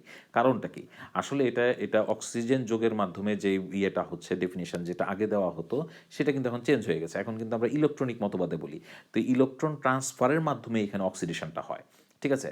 তো যার ফলে এখানে রিডিউসিং ইকুইভ্যালেন্টগুলো আসলে এগুলো যে তৈরি হচ্ছে একটা আরেকটাকে ইলেকট্রনটা দেওয়ার মাধ্যমেই কিন্তু এখানে অক্সিডেশনটা ঘটাচ্ছে, ঠিক আছে। তো যার জন্য এটা এইভাবে ওইখানে আমাদের মানে ব্যাখ্যা করতে হবে যে আসলে এখানে মলিকুলার অক্সিজেন দরকার হয় না, ঠিক আছে, রিয়েকশন ঘটানোর জন্য। মলিকুলার অক্সিজেন দরকার হয় কেন, কন্ডিশনটাকে মানে অ্যারোবিক রাখার জন্য, অর্থাৎ আমার মাইটোকন্ড্রিয়াতে প্রচুর পরিমাণ অক্সিজেন থাকতে হবে, অক্সিজেন যদি কমে যায় তাহলে প্রসেস বন্ধ হয়ে যাবে। অক্সিজেন থাকবে ঠিকই, কিন্তু অক্সিজেন রিয়েকশানে অংশগ্রহণ করবে না, ঠিক আছে। অক্সিডেশন ঘটানোর জন্য অক্সিজেন দরকার নাই, হ্যাঁ, এখানে মানে অর্থাৎ রিয়েকশানে অক্সিজেন সরাসরি পার্টিসিপেট করবে না, অক্সিজেন থাকবে, কন্ডিশনটা হচ্ছে অক্সিজেন থাকার জন্য, কিন্তু সে রিয়েকশানে পার্টিসিপেট করবে না, এটাই হচ্ছে মূল বিষয়টা। আমরা একটু দেখে নিই, আমাদের এখানে টোটাল এই ইয়েটা দেওয়া আছে, রিয়েকশানগুলো টোটাল 8টা এনজাইম লাগবে, 8টা রিয়েকশান হয়। আমাদের গ্লাইকোলাইসিসের শেষ প্রোডাক্ট এসেছিল পাইরুভেট, এবং সেটা যখন আমাদের অ্যারোবিক গ্লাইকোলাইসিস যখন চলতে থাকে তখন আমরা জানি সেখান থেকে ডিকার্বক্সিলেশনের মাধ্যমে এসিটাইল কোয়ে তৈরি হয় আমাদের পাইরুভেট ডিহাইড্রোজেনেজের কমপ্লেক্সের মাধ্যমে, সেটা আমরা দেখেছি। এই জায়গা থেকে আমাদের আসলে মেইনলি ইয়েটা শুরু হবে, রিয়েকশানটা শুরু হবে আমাদের টিসিএ সাইকেল বা ক্রেব সাইকেলের। তো এসিটাইল কোয়ে অক্সালো এসিটেটের সাথে রিয়েকশান করে প্রথমে তৈরি করবে সাইট্রেট, এখানে এনজাইমের নাম দেওয়া আছে সাইট্রেট সিনথেস, ঠিক আছে। তো সেটা একত্রে মিলে সাইট্রেট সিনথেস তৈরি করলো। দ্বিতীয়ত আমাদের সাইট্রেট থেকে তৈরি হবে অ্যাকোনিটেস, সেটা আসলে এখানে দুইটা রিয়েকশান হয়, দুইটা রিয়েকশানকে আমি একসাথে একটা বানিয়ে ফেলেছি, সাইট্রেট থেকে আইসোসাইট্রেট বলা হয়েছে। এটা আসলে সিস অ্যাকোনিটেট মাঝখানে একটা কম্পোনেন্ট তৈরি হয়, এই অ্যাকোনিটেস এনজাইমটা দুইবার ব্যবহার হয়, একবার সে ওয়াটার বের করে দেয়, একবার সে ওয়াটার যোগ করে। আমরা জানি ওয়াটার বের করে দেওয়ার রিয়েকশনকে বলা হয় ডিহাইড্রেশন, আর ওয়াটার যোগ করার রিয়েকশনকে বলা হয় হাইড্রেশন। তো এই জিনিসটা করে থাকে, একবার সাইট্রেট থেকে সে ওয়াটার বের করে দেয়, আবার পরবর্তীতে সিস্যাকোনেটেড তৈরি হয়, তারপর আবার ওয়াটার যোগ করে সে আইসোসাইট্রেট তৈরি করে। তো এই জন্য দুইটা রিয়েকশনকে আমরা একটা রিয়েকশনে মানে কনভার্ট করে ফেলছি সংক্ষেপে সাইট্রেট থেকে আইসোসাইট্রেট। তোমরা যদি কোনো রেফারেন্সে দেখো যে এখানে একটা আরেকটা রিয়েকশন আছে, সেটা ঠিকই আছে, আসলে অ্যাকোনিটেস দিয়েই সেই কাজটা হয়ে থাকে। তাহলে অ্যাকোনিসটা ওয়াটার বের করে দেয় এবং ওয়াটার যোগ করে, সেটা দেখলাম। এরপরে দেখি আইসোসাইট্রেটটা পরবর্তীতে রিয়েকশানে আসবে, এখানে একটা এনএডিএস তৈরি হচ্ছে। আমরা জানি এনএডিএইচ, এফইডিএইচ এই ধরনের রিডিউসিং ইকুইভ্যালেন্টগুলো যদি কোথাও পাওয়া যায়, সেখানে এনজাইমগুলোর নাম হয়ে থাকে আসলে ডিহাইড্রোজেনেস। তো এই ক্ষেত্রে কার্বন ডাইঅক্সাইড আবার বের হয়ে যাচ্ছে একটা দেখছি, এই কার্বন ডাইঅক্সাইডটা কোত্থেকে আসলো সেটা একটু দেখে নিই, সেটার ইয়েটা বলি আগে। এনজাইমটার নাম হচ্ছে আইসোসাইট্রেট ডিহাইড্রোজেনেস, এনজাইম আমাদের এই সাবস্ট্রেট যে আইসোসাইট্রেট ছিল তার নাম অনুসারে হচ্ছে আইসোসাইট্রেট ডিহাইড্রোজেনেস। তাহলে এই জায়গাতে কি হচ্ছে, এইখানে কিন্তু আমাদের রিডিউসিং ইকুইভ্যালেন্ট যেহেতু তৈরি হচ্ছে, এখানে আমরা এটাকে বলবো ডিহাইড্রোজেনাস এটার ইনভলভমেন্ট আছে, এবং এই ক্ষেত্রে কার্বন ডাইঅক্সাইড বের হয়ে যাচ্ছে। তো কার্বন ডাইঅক্সাইড বের হয়ে যাওয়ার রিয়েকশনগুলোকে কিন্তু আমরা বলি ডিকার্বক্সিলেশন, ঠিক আছে, ডিকার্বক্সিলেশন। তো এই জায়গাতে কার্বন ডাইঅক্সাইডটা কোত্থেকে আসলো, আসলে আমাদের গ্লুকোজে ছিল কয়টা কার্বন, 6টা কার্বন, এবং আমরা জানি পাইরুভেটে যখন আসে ব্রেকডাউনের মাধ্যমে তখন সেখানে 3টা কার্বন হয়, এবং এই পাইরুভেট থেকে আবার উপরে দেখো এসিটাইল কোয়ে তৈরি হয়েছে, সেখানে একটা কার্বন কমে গেছে। তাহলে এখন এসিটাইল কোয়েতে কয়টা কার্বন আছে, 2টা কার্বন আছে। এই এসিটাইল কোয়েটা কোত্থেকে আসছে, যদি মানে মেইন সোর্স ধরি সেটা আসলে গ্লুকোজ থেকে আসছে। তাহলে গ্লুকোজের 3টা কার্বন শেষ হয়ে গেছিলো পাইরুভেট পর্যন্ত আসা পর্যন্ত। পাইরুভেট যখন এসিটাইল কোয়ে হয় তখন আরেকটা কার্বন কমে গেল, তাহলে হলো এখন 2টা কার্বন। এইটা পরবর্তীতে এই জায়গাতে আমার আইসোসাইট্রেট ডিহাইড্রোজেনেস যখন ব্যবহার করা হচ্ছে একবার, তখন এই কার্বন ডাইঅক্সাইড বের হয়ে যাচ্ছে, সেটা একটা রিয়েকশন দেখলাম। পরবর্তী রিয়েকশনে আবার আরেকটা কার্বন ডাইঅক্সাইড বের হয়ে যাবে, অর্থাৎ এর মাধ্যমে এই রিয়েকশনটার মাধ্যমে একবারে আমার গ্লুকোজের সবগুলো কার্বনই অক্সিডাইজড হয়ে শেষ হয়ে গেল, ঠিক আছে, ভেঙে গেল পুরোপুরি গ্লুকোজটা। তাইলে এখানে আলফা কিটো গ্লুটারেট ডিহাইড্রোজেনেস হবে, সেখানে নামটা এনজাইমের সেটাও একটা ডিকার্বক্সিলেশন ঘটাবে। পরবর্তীতে সে যেটা তৈরি করছে তার নাম হচ্ছে সাকসিনাইল কোয়ে। এই সাকসিনাইল কোয়েটা দেখা যাচ্ছে যে এটার ভিতরে অনেক এনার্জি থাকে এবং সে সে কী করে সরাসরি এই এনার্জিটা একটা ফসফেট সহ এটাকে রিয়েকশানে সে জিডিপিকে দিয়ে দিয়ে সে জিটিপি তৈরি করে, জিডিপি থেকে সে জিটিপি তৈরি করে, গুয়ানিন ট্রাইফসফেট সে তৈরি করছে। এই গুয়ানিন ট্রাইফসফেটটা সেটা আসলে একটা এটিপির সমান।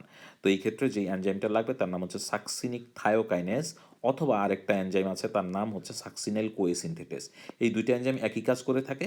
সে সাকসিনেল কোয়ে থেকে সে সাকসিনেট তৈরি করে এবং এই ক্ষেত্রে দেখা যাচ্ছে যে একটা হায়ার মলিকুল থেকে আলটিমেটলি যেহেতু এনার্জি পাওয়া যাচ্ছে এটিপি মানে জিটিপি ফর্মে, এই ধরনের রিয়েকশনগুলোকে আমরা বলে থাকি সাবস্ট্রেট লেভেল ফসফোরাইলেশন। আচ্ছা, পরবর্তীতে সাকসিনেট থেকে ফিউমারেট তৈরি হচ্ছে। এখানেও আমাদের ডিহাইড্রোজেনেস লাগবে, এনজাইম নাম হচ্ছে সাকসিনেট ডিহাইড্রোজেনেস, সেখানে তৈরি করবে ফিউমারেস।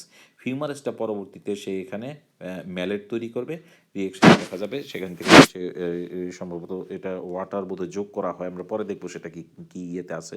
তো এই ক্ষেত্রে ম্যালেটটা এখানে ইয়ে হচ্ছে তৈরি হচ্ছে এবং পরবর্তীতে ম্যালেটটা আলটিমেটলি অক্সাল এসিটেটে কনভার্ট হবে, সেটা হচ্ছে ম্যালেট ডিহাইড্রোজেনেসের মাধ্যমে, সেখানেও এনএডিএস তৈরি হচ্ছে। তো ওভারঅল যদি রিয়েকশনগুলো একটু দেখে নিই, খেয়াল করে দেখো, অ্যাট এ গ্লেন্স যদি দেখি আমাদের এনএডিএস তৈরি হচ্ছে কয়টা, একটা দুইটা তিনটা। তো তিনটে এনএডিএস তৈরি হচ্ছে, তিনটা এনএডিএস এটিপি দিবে কয়টা, তিনটা করে, তাহলে 3 × 3 9 এটিপিস তৈরি হচ্ছে। এফএডিএইচ হচ্ছে দুইটা এটিপির সমান, তাহলে কয়টা এটিপি হলো আমাদের 11টা এটিপি, আর একটা জিটিপি মানে একটা এটিপির সমান, তাহলে এই সাইকেলটা যদি একবার চলে আমরা টোটাল 12টা এটিপি পাবো। এখন খেয়াল করে দেখি আমাদের ওই যে উপরে ছিল পাইরোভেট, পাইরোভেট পর্যন্ত যখন হয় তখন আমরা জানি যদি অ্যারোবিক কন্ডিশন থাকে তাহলে পাইরোভেটে 8টা এটিপি পাওয়া যায়। অ্যানারোবিক হলে তো সেটা ল্যাকটেট হয়ে যাবে, সেখানে মানে মাত্র 2টা পাবো। কিন্তু যখন এটা অ্যারোবিকের মানে কন্টিনিউশন চলছে, পাইরোভেটে আমরা 8টা এটিপি পাই। এবং এই যে পাইরোভেট থেকে যখন এসিটাইল কোয়ে তৈরি হয় তখন কিন্তু সেখানে আবার একটা কার্বন ডাইঅক্সাইড বের হয়ে যায়, যেখানে ওখানে লেখা হয় নাই, এখানে কিন্তু আরেকটা এনএডিএস তৈরি হয়। ঠিক আছে, তাহলে এই জায়গাতে যদি দেখি যে শুধুমাত্র ক্রেব সাইকেলটা আমাদের যেটা এসিটাইল কোয়ে এবং অক্সাল এসিটেট থেকে শুরু, এই জায়গার মাঝে আমরা 12টা এটিপি পাচ্ছি।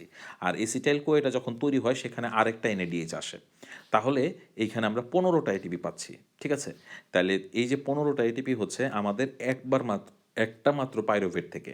তো পাইরোভেট আসলে গ্লুকোজ থেকে কয়টা আসে গ্লাইকোলাইসিসে, দুইবার করে আসবে, দুইটা মলিকুল পাইরোভেট পাওয়া যাবে।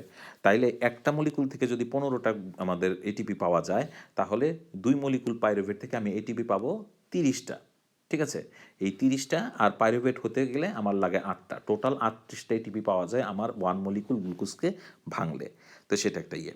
আচ্ছা, অনেকগুলোই এনজাইম ছিল, এর মধ্যে আমি সবগুলি মুছে দিয়েছি, 3টা এনজাইমের নাম লিখে মানে বাকি দেওয়া আছে, সেটা হচ্ছে অ্যাকোনিটেস, আলফা কিটোগ্লুটারয়েড ডিহাইড্রোজেনেস এবং সাকসিনেট ডিহাইড্রোজেনেস। তো এটা কেন এই জিনিসগুলো দেওয়া হলো, আসলে এই প্রসেসে দেখা যায় আমরা বাহির থেকে যখন বিভিন্ন রকম ড্রাগস নেই বা মানে হয়তো পয়জনাস কিছু আমাদের বডিতে ঘটে, মানে মানে ভিতরে ঢুকে, তো এগুলো দেখা যায় আমাদের অ্যান্টি মেটাবোলাইট হিসাবে আমাদের প্রসেসকে, এই ক্রেব সাইকেলকে বাধা দিতে পারে। তো এরকম কয়েকটা ইয়ে জানা গিয়েছে, যেমন একটা নাম হচ্ছে ফ্লোরোঅ্যাসিটেট, ফ্লোরিন এবং অ্যাসিটিক অ্যাসিডের সাথে সেটা মিলে থাকে ফ্লোরোঅ্যাসিটেট। তো সেটা যেই এনজাইমটাকে বাধা দিবে সেটা হচ্ছে অ্যাকোনিটেসকে, অ্যাকোনিটেস এনজাইমটাকে সে ইনহিবিটার হিসেবে বাধা দিবে, আলটিমেটলি এই প্রসেসটা আর তখন চলবে না। আবার দেখা যাচ্ছে আর্সেনাইট একটা ইনহিবিটার, সে কী করবে, আলফা কিটোগ্লুটারেট ডিহাইড্রোজেনাসকে বাধা দিবে। ঠিক আছে, আর্সেনিটের সল্টের ফর্মে আর্সেনাইট। আচ্ছা, এছাড়া আছে ম্যালোনেট, সে কী করবে, আলটিমেটলি দেখা যাচ্ছে সাকসিনেট ডিহাইড্রোজেনাসকে বাধা দিবে। তো এই প্রসেসের 3টা ইনহিবিটারের আমরা নামগুলো শিখে রাখলাম, ফ্লোরোএসিটেট, আর্সেনাইট এবং ম্যালোনেট, 3টা আলাদা আলাদা এনজাইমকে তারা বাধা দিয়ে এই প্রসেসটাকে বন্ধ করে দিতে পারে। আচ্ছা, এখন রিয়েকশানের একটু ধরনগুলো দেখি। আমাদের অ্যাকোনিটেজে বলছিলাম ওয়াটার যোগ হয়ে ওয়াটার বের হয়ে যায়, তাহলে ওয়াটার বের হয়ে যাওয়া হচ্ছে ডিহাইড্রেশন এবং পরবর্তীতে আবার ওয়াটার যোগ হচ্ছে, সেটা হচ্ছে হাইড্রেশন। আচ্ছা, আইসোসাইট্রেট ডিহাইড্রোজেনেস এবং আলফা কিটোগ্লুটারেট ডিহাইড্রোজেনেস, এরা যেই কাজটা করেছিল কার্বন ডাইঅক্সাইড বের করে দিয়েছিল, অর্থাৎ ডিকার্বক্সিলেশন ঘটিয়েছিল। তো এটা বলা হচ্ছে অক্সিডেশন কাপল টু ডিকার্বক্সিলেশন। এখানে কিন্তু অক্সিডেশনও হয়, কারণ এনএডিএইচ তৈরি হওয়া মানে আসলে সেখানে অক্সিডেশন ঘটানো। ঠিক আছে, এই আমার মলিকুলটা অক্সিডাইজড হয়, এনএডির মাধ্যমে এটা ইয়ে হচ্ছে, অক্সিডাইজড হচ্ছে এবং এনএডি থেকে সে এনএডিএইচে কনভার্ট হচ্ছে। তাহলে এখানে অক্সিডেশনও হচ্ছে, অক্সিডেশন কাপল টু ডিকার্বক্সিলেশন, অক্সিডেশন এবং অক্সিডেটিভ ডিকার্বক্সিলেশন আমরা বলতে পারি এটাকে। সাকসিনাল কোএসিনথেটেজ বা সাকসিনিক থায়োকাইনেজ সেটা দেখেছিলাম একটা জিটিপি তৈরি করে, আমরা এটাকে বলছিলাম সাবস্ট্রেট লেভেল ফসফোরিলেশন, কারণ সে সরাসরি এনার্জি তৈরি করছে। সাকসিনেট ডিহাইড্রোজেনেজ এবং ম্যালেট ডিহাইড্রোজেনেজ, এখানে যেহেতু ডিকার্বক্সিলেশন হয় না, এটা নর্মালি অক্সিডেশন, ঠিক আছে। আর শেষে ছিল ফিউমারেজ, সেটা ম্যালেট তৈরি করে, ফিউমারেট থেকে এখানে হাইড্রেশন হয়, ওয়াটার যোগ হয়, ঠিক আছে, সেটা আমরা বলেছিলাম। আচ্ছা, এনার্জি কীভাবে তৈরি হয়েছিল সেটাও আমরা দেখেছিলাম। আইসোসাইটেড ডিহাইড্রোজেনেস, সেখানে এনএডিএস তৈরি হবে তিনটা। আলফা কিটোগ্লুটারেট ডিহাইড্রোজেনেস, সেখানেও তিনটা এনএডিএস তৈরি হওয়ার মাধ্যমে তিনটা এটিপি দিবে। Succinate thiokinase, substrate level phosphorylation GTP তৈরি হয়, সেটা একটা এটিপির সমান। আর সাকসিনেট ডিহাইড্রোজেনেস সেটা এফএডিএইচ তৈরি করবে, সেটা আমাদের দুইটা এটিপির সমান। এইভাবে প্রসেসটা একবার চললে আমরা 12টা এটিপি পাবো, সেটা জানি। ও আচ্ছা, একটা এনএডিএস বাদ আছে ম্যালেট ডিহাইড্রোজেনেসের ক্ষেত্রে, সেখানে আমরা তিনটা এটিপি হচ্ছে। এই হচ্ছে আমার টোটাল, একবার রান করলে প্রসেসে আমি কয়টা এটিপি পাই। কিন্তু এই প্রসেসটা যদি গ্লুকোজ থেকে আসে তাহলে কিন্তু দুইবার চলার কথা, ঠিক আছে। অর্থাৎ এখানে 24টা হবে, এবং আমার পাইরুভেট থেকে এসিটাইল কোয়ার মানে কোয়ে হওয়ার জন্য, এসিটাইল কোয়ে তৈরি হওয়ার সময় সেখানে দুইটা এনএডিএস তৈরি হবে। তো দুইটা এনএডিএস সেখানে 6টা হবে। এই হচ্ছে বিষয়টা। তো ঠিক আছে, আমরা পরের ইয়েতে চলে যাই। সেটা হচ্ছে amphibolic role of TCA cycle. TCA সাইকেলের অ্যামফিবোলিক রোল বা উভমুখী ধর্ম। অ্যামফিবোলিক মানে তার উভধর্মী ধর্ম। তো এটাকে কেন উভধর্মী বলা হচ্ছে? আসলে টিসিএ সাইকেল বা ক্রেব সাইকেল একটা কমন প্ল্যাটফর্ম, যেটাকে ব্যবহার করে মানে ঠিক করে যে বডি কোন দিকে যাবে। সে কি ফার্দার ক্যাটাবলিক প্রসেসের দিকে যাবে নাকি অ্যানাবলিক প্রসেসের দিকে যাবে। এটা আমার বডির এনার্জির লেভেল অনুসারে সেই কাজগুলো করবে। তো এটাতে ক্রেব সাইকেলতে দেখা যাচ্ছে যে সে আমাদের কার্বোহাইড্রেট, ফ্যাট, প্রোটিন এগুলোর অক্সিডেশন করতে পারে। এই প্রসেসে একটা কমন যেতে শুধু কার্বোহাইড্রেটই না, ফ্যাট, প্রোটিন এরাও ভাঙতে পারে। তো এরা যদি ভাঙে আলটিমেটলি কী হবে, অক্সিডেশন হয় বা ব্রেকডাউন হয়, আলটিমেটলি তারা আমাদের বডিতে এনার্জি দিবে in the form of ATP. আর যদি এনার্জি যদি আমার বেশি থাকে, তাহলে আমার তার নতুন করে এনার্জি নেওয়ার দরকার নাই, ভাঙার দরকার নাই। তাহলে তখন এনার্জিটা অব্যবহৃত থাকবে দেখে সে তখন কি করবে, এনার্জিকে অন্য কোনো কম্পোনেন্টে তৈরি করাতে ব্যবহৃত হবে। অর্থাৎ সে অ্যানাবলিক প্রসেসে চালু করবে, অন্য কোনো কম্পোনেন্ট তৈরি করবে। যেমন সে গ্লুকোনিওজেনেসিস করতে পারে, অর্থাৎ নন কার্বোহাইড্রেট সোর্স থেকে সে গ্লুকোজ তৈরি করতে পারে, অ্যামাইনো অ্যাসিড তৈরি করতে পারে, synthesis of biologically different important molecules সেখানে আমাদের বডিতে তৈরি হতে পারে। এবং এই কাজগুলো করার জন্য কিন্তু ওই যে অব্যবহৃত যে এনার্জিটা ছিল সেটা কিন্তু তখন ওইখানে স্টোরড আপ হবে বা কনজিউমড হবে, ঠিক আছে। সেটা একটা প্রসেস। তাহলে ডান দিকের অংশটা দেখানো হচ্ছে আমাদের অ্যানাবলিক প্রসেসের জন্য, বাম দিকের অংশটা দেখানো হলো ব্রেকডাউন বা আমাদের ক্যাটাবলিজমের জন্য। দুইটাই আমাদের ক্রেব সাইকেলের মানে বডির কন্ডিশন অনুসারে সে চালাতে পারে। তো এই জিনিসটাই এখানে একটা অ্যামফিবোলিক রোলটা এখানে দেখানো হয়েছে। দুইটা কালার এখানে ইউজ করা হচ্ছে, লাল কালারটা দিয়ে ক্যাটাবলিক ফাংশনটা এবং সবুজ কালার দিয়ে দেখানো হবে অ্যানাবলিক প্রসেসটা। তো মাঝখানে আমাদের গোল রিংয়ের মাঝে দেওয়া আছে ক্রেব সাইকেলটা চলছে। তো সাপোজ মনে করো আমাদের এখন কার্বোহাইড্রেটের ব্রেকডাউন হবে, ঠিক আছে। তো কার্বোহাইড্রেট আমাদের গ্লুকোজ আছে, সেটা ব্রেকডাউন হচ্ছে, গ্লুকোজ থেকে প্রথম রিয়েকশনে তৈরি হলো পাইরোভেট। তো এটা লাল কালার দেওয়া হচ্ছে ক্যাটাবলিক প্রসেস, ঠিক আছে। এটা কোথায় হয়ে থাকে, গ্লুকোজ থেকে পাইরোভেটটা তৈরি হয় গ্লাইকোলাইসিস প্রসেসে, এবং আমাদের এটা সেলের সাইটোপ্লাজমে হয়ে থাকে। এই সাইটোপ্লাজম থেকে পরবর্তীতে সেটা এসিটাইল কোয়েতে কনভার্ট হবে এবং সেটা মাইটোকন্ড্রিয়াতে এসে আলটিমেটলি ফার্দার এই রিয়েকশনে অংশগ্রহণ করবে। তো এই যে আমাদের এসিটাইল কোয়েটা আসছে এবং সেটা আরও ব্রেকডাউনের মাধ্যমে আমাদের ক্যাটাবলিক প্রসেসের মাধ্যমে সেটা এখানে ঢুকে গেল। তাহলে এটা একটা ক্যাটাবলিক প্রসেস দেখলাম। যদি ফ্যাট ভাঙে কি হয়, ফ্যাট ভাঙলে আমরা জানি দুইটা জিনিস হয়, ফ্যাটি অ্যাসিড এবং গ্লিসারল। তো ফ্যাটি অ্যাসিডটা দেখা যায় যে তারা এসিটাইল কোয়েতে কনভার্ট হতে পারে এবং এসিটাইল কোয়েটা ক্রেব সাইকেলে এইভাবে ঢুকতে পারে। তো সেটাও একটা ক্যাটাবলিক প্রসেস। যদি প্রোটিন ভাঙে কি তৈরি হয়, আমরা জানি যদি প্রোটিন ভাঙে অ্যামাইনো অ্যাসিড তৈরি হয়। প্রোটিনটা অ্যামাইনো অ্যাসিডের পলিমার, অ্যামাইনো অ্যাসিডগুলো মনোমার হিসেবে থাকে এখানে। তাহলে প্রোটিন ভাঙলে আমরা অ্যামাইনো অ্যাসিড পাই। অ্যামাইনো অ্যাসিডগুলো যখন সেটা আমাদের ইয়েতে দেখা যায় ক্রেব সাইকেলের অক্সাল অ্যাসিডেট হিসেবে কনভার্ট হয়ে যায় এবং পরবর্তীতে তারা এখানে ইউজড আপ হতে পারে। ঠিক আবার এদিকে দেখানো হচ্ছে ডান দিকে অ্যামাইনো অ্যাসিড সেখানে তৈরি হচ্ছে প্রোটিন ভেঙে, এবং তারা এখানে আলফা কিটোগ্লুটারেটে কনভার্ট হতে পারে, সেখানে এটা ইউজড আপ হতে পারে। তো এই লাল কালার দিয়ে দেখানো হচ্ছে সেটা হচ্ছে যে কীভাবে টিসিএ সাইকেলের ভিতরে বা ক্রেব সাইকেলের ভিতরে আমাদের বিভিন্ন মলিকুলগুলো ব্রেকডাউনের মাধ্যমে পার্টিসিপেট করে, ঠিক আছে। এখানে ক্যাটাবলিক ফাংশনগুলো দেখানো হয়েছে। এখন আমরা আসি তার অ্যানাবলিক ফাংশনটা কীভাবে এখানে সেটা ব্যবহার হচ্ছে অ্যানাবলিক ফাংশনে। তো অ্যানাবলিক ফাংশনে যদি যাই, এনার্জি লেভেল এখন বেশি আছে, এই ক্ষেত্রে কী হয়, এই ক্ষেত্রে আর নতুন করে এগুলো ভাঙার দরকার নাই। তাহলে যেই জিনিসগুলো আছে এখন এরা কি করবে, যে ক্রেব সাইকেলটা যেন বন্ধ হয়ে যায় সেই কাজটাই করবে, যে এখানে আর নতুন করে ক্রেব সাইকেল যেন না চলে, বরং ইন্টারমিডিয়েটগুলো বিভিন্ন কাজে তখন ব্যবহার হয়ে যাবে। ফর এক্সাম্পল, এখানে সাইট্রেটটা এখানে বসেছিল, সে সাইট্রেটটা এসিটাইল কোয়েতে কনভার্ট হয়ে যাবে এবং এসিটাইল কোয়েটা পরবর্তীতে সে ফ্যাটি অ্যাসিড তৈরির জন্য ইনভলভ হতে পারে, সেটা একটা বিষয়। তাহলে সাইট্রেটটা অন্যদিকে চলে যাচ্ছে। আচ্ছা, ম্যালেট, ম্যালেট দেখা যাচ্ছে, এই ম্যালেটটা দেখা যাচ্ছে কিছু রিয়েকশন, ম্যালেট না সরি, অক্সালো অ্যাসিটেট, অক্সালো অ্যাসিটেটটা আবার কনভার্ট হচ্ছে অ্যামাইনো অ্যাসিডে, এবং অ্যামাইনো অ্যাসিডগুলো বিভিন্ন রকম অ্যামাইনো অ্যাসিড তৈরি করবে এই আমাদের এই অক্সালো অ্যাসিটেট, এবং সে আলটিমেটলি আবার একত্রে জোড়া লাগবে পেপটাইড বন্ডের মাধ্যমে তৈরি করবে প্রোটিন। আলফা কিটোগ্লুটারেট ছিল, সেটা পরে দেখছি ম্যালেটটা আছে, ম্যালেট থেকে দেখা যাচ্ছে গ্লুকোজ তৈরি হচ্ছে। ম্যালেট মানে ম্যালিক অ্যাসিড, তো ম্যালিক অ্যাসিড সেটা আসলে দেখা যাচ্ছে একটা ইনঅর্গানিক অ্যাসিড, এবং সেটা অনেকগুলো ডট ডট দিয়ে এখানে দেখানো হয়েছে, মানে বোঝানো হচ্ছে যে সেভারেল রিয়াকশনের মাধ্যমে গ্লুকোজটা তৈরি হয়। তাহলে ইনঅর্গানিক সরি আমার নন নন কার্বোহাইড্রেট সোর্স থেকে ইনঅর্গানিক অ্যাসিড একটা নন নন কার্বোহাইড্রেট সোর্স, সেখান থেকে গ্লুকোজ তৈরি হওয়ার প্রসেসকে আমরা বলি গ্লুকোনেজেনেসিস। তাহলে ম্যালেট থেকে গ্লুকোজ তৈরি হচ্ছে, সেটা হচ্ছে আমাদের গ্লুকোনেজেনেসিস প্রসেসে এটা ব্যবহার হয়ে যাচ্ছে। আবার দেখা যাচ্ছে আলফা কিটোগ্লুটারেট, সেও অ্যামাইনো অ্যাসিডে কনভার্ট হয়ে যায়, সেগুলো আবার জোড়া লেগে প্রোটিন তৈরি করে। তাহলে এগুলো হচ্ছে আমাদের সব অ্যানাবলিক প্রসেস।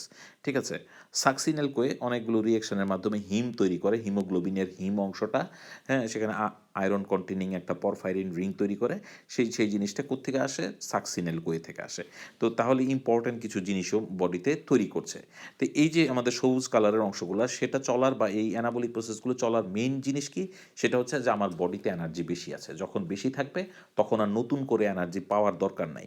ঠিক আছে, তখন তারা বিভিন্ন জিনিসগুলো তৈরি করে ফেলবে, অর্থাৎ এই জিনিসগুলো ব্যবহার হয়ে যাচ্ছে। তো এটা হচ্ছে আমাদের আমাদের যেটা দেখানো হলো যে কিভাবে দুইটা ধর্মই ব্যবহার করা হয়, এমফিপোলিক নেচারটা এখানে দেখানো হলো। তো এইটার পরের স্লাইডটাতে আমরা যাব আসলে আরেকটা বিষয়, সেটা হচ্ছে যখন আমরা দেখলাম যে এই যে অ্যানাবলিক প্রসেসগুলো চলে, তখন একটা রানিং প্রসেসে, অর্থাৎ আমাদের টিসিএস সাইকেলের যেই সিকোয়েন্সিয়াল রিয়েকশনগুলো আছে, এখান থেকে ইন্টারমিডিয়েটগুলো লস হয়ে যাচ্ছে একটা একটা করে। কখনো সাইট্রেট লস হচ্ছে, কখনো হয়তো অক্সালোএসিটেট বা ম্যালেট বা হিম যে কী বলে সাকসিনাল কোয়ে, এই জিনিসগুলো আমাদের ইউজড আপ হয়ে যাচ্ছে। তো এগুলো যদি একটা মলিকুলে, যে কোনো মনে করো যে এখানে 10টা, এই প্রসেসটা 10 বার চলার কথা, এইটার যে কোনো একটা কম্পোনেন্ট যদি একবার মানে ইউজড আপ হয়ে যায়, তাহলে সে 9 বার চলবে। ঠিক আছে, অন্য আরেকটা ইন্টারমিডিয়েট যদি কমে যায়, তাহলে সে 8 বার চলবে। তো এইভাবে এদের এদের এদের যে ক্ষয় হয়ে যাচ্ছে, এটা কিন্তু তখন পরিপূর্ণ এনার্জি আমাদেরকে দিতে পারবে না। ঠিক আছে, তাহলে টিসিএস সাইকেলটা দেখা যাবে যে অ্যানাবলিক প্রসেসে ইউজড আপ হলে সে আমাদের কিন্তু পরবর্তীতে এনার্জিটা আমাদের পরিপূর্ণ দিতে পারবে না। তো এই জন্য দেখা যায় আমাদের বডিতেই আবার কিছু রিফিল রিয়েকশন আছে। এই রিয়েকশানগুলো করে কি, এই ইন্টারমিডিয়েট ব্যবহৃত ইন্টারমিডিয়েটগুলোকে আবার ফিরিয়ে দেয়, যাদেরকে আমরা বলি অ্যানাপ্লোরেটিক রিয়েকশান। যেমন এখানে কিছু এক্সাম্পল দেওয়া হয়েছে অ্যানাপ্লোরেটিক রিয়েকশানে। তো অ্যানাপ্লোরেটিক রিয়েকশানগুলো থাকা মানে আসলে সেখানে আমাকে কিছু হেল্প করা। সেটা কি করে, যে এই জিনিসগুলো, যে খরচ হয়ে যাওয়া যে রিয়েকশানগুলো বা ইন্টারমিডিয়েটসগুলো, সেগুলোকে আবার ফিরিয়ে দেয় অন্য কোনো রিয়েকশানের মাধ্যমে। যেমন এখানে প্রথম রিয়েকশানে দেখানো হয়েছে pyruvate, carbon dioxide, ATP, water. বায়োটিন coenzyme হিসেবে ইউজ হয়, ম্যাগনেসিয়াম আয়নও কোএনজাইম হিসেবে ইউজ হচ্ছে, সেটা এখানে কোফ্যাক্টর হিসেবে ইউজ হয়। এখানে পাইরুভেট কার্বক্সিলেজ এনজাইমের মাধ্যমে সেখানে তৈরি করছে অক্সালো অ্যাসিটিড, এডিপি এবং ইনঅর্গানিক ফসফেট। তাহলে অক্সালো অ্যাসিডেটটা আমাদের যে প্রোটিন তৈরি করে ফেললো, ঠিক আছে, অ্যামাইনো অ্যাসিড তৈরি করে যে খালি হয়ে গিয়েছিল, সেটা আবার এখানে তৈরি হচ্ছে এই রিয়েকশনের মাধ্যমে, এবং সেটা আমার টিসিএ সাইকেলে কাজে লাগতে পারে। অর্থাৎ টিসিএ সাইকেলের কোনো একটা খরচ হয়ে যাওয়া ইন্টারমিডিয়েট যেই সমস্ত রিয়েকশনের মাধ্যমে বডিতে রিফিল হয় বা ফিরে আসে, তাদেরকে আমরা বলি অ্যানাপ্লোরেটিক রিয়েকশনস। ঠিক আছে, অ্যানাপ্লোরেটিক রিয়েকশনের সেটাই হচ্ছে মূল বিষয়, যে আমাদের বডিতে যখন টিসিএ সাইকেল অ্যানাবলিক প্রসেস চালায়, তখন বিভিন্ন ইন্টারমিডিয়েটসগুলো ইউজড আপ হয়ে যায়। তো এটাকে রিফিল করার জন্য বডিতে কিছু রিয়েকশন থাকে, যাদেরকে বলা হয় অ্যানাপ্লোরেটিক রিয়েকশন। তারা কি করে, এই রিয়েকশনগুলো খরচ হয়ে যাওয়া ইন্টারমিডিয়েটগুলোকে আবার ফিরিয়ে আনে টিসিএ সাইকেলের ভিতরে। যেমন ফসফেনল পাইরুভেট, কার্বন ডাইঅক্সাইড, ওয়াটার, এখানে ম্যাগনেসিয়াম আয়ন, ফসফেনল পাইরুভেট কার্বক্সিলেজ এনজাইমের মাধ্যমে এখানেও অক্সালো এসিটেট তৈরি হচ্ছে। তো এই ক্ষেত্রে সেটা বলা হচ্ছে, এটা অবশ্যই অ্যানিমেলে হয় না, প্ল্যান্টসে হয়, ইস্ট এবং ব্যাকটেরিয়াতেও দেখা যায়। পরবর্তীতে দেখানো হচ্ছে ফসফেনল পাইরুভেট, কার্বন ডাইঅক্সাইড, জিডিপি, সেখানে ম্যাগনেসিয়াম আয়ন কোফ্যাক্টর হিসেবে লাগছে, এবং ফসফেনল পাইরুভেট কার্বক্সি কাইনেজের মাধ্যমে সেখানে তৈরি হচ্ছে অক্সালো এসিটেট, জিডিপি। ঠিক আছে, তাহলে অক্সালো এসিটেটের 3টা রিয়েকশন দেখানো হলো কীভাবে আমাদের ইয়েতে বিভিন্ন অর্গানিজমে তৈরি হয়। এছাড়া ম্যালেটটা খরচ হয়ে গেছিলো, আমরা দেখেছিলাম যে সেটা গ্লুকোজ তৈরিতে ইনভলভ হয়েছিল গ্লুকোনিওজেনেসিস প্রসেসে। এই ক্ষেত্রে দেখানো হচ্ছে পাইরুভেট কার্বন ডাইঅক্সাইড NADPH, এখানে খেয়াল করে রেখো NADPH কিন্তু NADH না, কিন্তু এটা একটা বিশেষ রিয়েকশন। NADPH এর মাধ্যমে সেইখানে ম্যালেটটাকে ফিরিয়ে দিচ্ছে। এটা বলা হচ্ছে এটা প্ল্যান্টে হয়, সেভারাইন এরিমিল টিস্যুতে হয়ে থাকে, ব্যাকটেরিয়া এবং এই জিনিসগুলোতে দেখা যায়। হ্যাঁ, এটা একটা বিষয়। আচ্ছা, এখানে আরও কিছু রিয়েকশন আছে। Intermediates of Kreb cycle may be may also be furnished from aspartate and glutamate by transaminase reaction. আমরা যখন প্রোটিনের মেটাবলিজম পড়বো তখন সেগুলোতে আসলে ডিটেলস জানবো। এখানে একটু দেখে নেই, গ্লুটামেট একটা অ্যামাইনো অ্যাসিড, সেটা পাইরোভেটের সাথে ভিটামিন B6 কোফ্যাক্টর হিসেবে লাগবে এবং এনজাইমের নাম হচ্ছে গ্লুটামেট পাইরোভেট ট্রান্সঅ্যামিনেজ। এনজাইমের মাধ্যমে সে এখানে গ্লুটামেট পাইরোভেট ট্রান্সঅ্যামিনেজ GPT বলা হচ্ছে, তার মাধ্যমে তৈরি করবে আলফা কিটোগ্লুটারেট। এই আলফা কিটোগ্লুটারেট আমার কোথায় ছিল? TCA সাইকেলে। তো TCA সাইকেলে আলফা কিটোগ্লুটারেট তৈরি হয়ে আসছে অ্যালানিনের মাধ্যমে। অ্যাসপার্টেট পাইরোভেট, অ্যাসপার্টেট হচ্ছে একটা অ্যামাইনো অ্যাসিড, সেটাও পাইরোভেটের সাথে রিয়েকশন করবে ভিটামিন B6 এবং এনজাইমের নাম হচ্ছে অ্যাসপার্টেট পাইরোভেট ট্রান্সঅ্যামিনেজ। ঠিক আছে, সেটার মাধ্যমে সেও তৈরি করবে অক্সালোএসিটেট এবং অ্যালানিন। তো এই দুইটা রিয়েকশন আসলে মেইনলি প্রোটিনের সাথে যুক্ত, প্রোটিন মেটাবলিজমের সময় সেটা আমরা আলোচনা করব। তো এখানেও দেখানো হয়েছে কিভাবে সেটা আলফা কিটোগ্লুটারেট বা অক্সালোএসিটেট এখানে তৈরি হচ্ছে। তো এই হচ্ছে আমাদের মোটামুটি TCA সাইকেলের মানে বিষয়ে আলোচনা। আজকে এতটুকুই থাক, আমরা নেক্সট ক্লাসে পরে বাকিটা আলোচনা করব। তো এর মধ্যে যদি তোমাদের কোনো কিছু বুঝতে সমস্যা হয় আমাকে ক্লাসে ইনশাল্লাহ জিজ্ঞেস করবা। So thank you for your attention.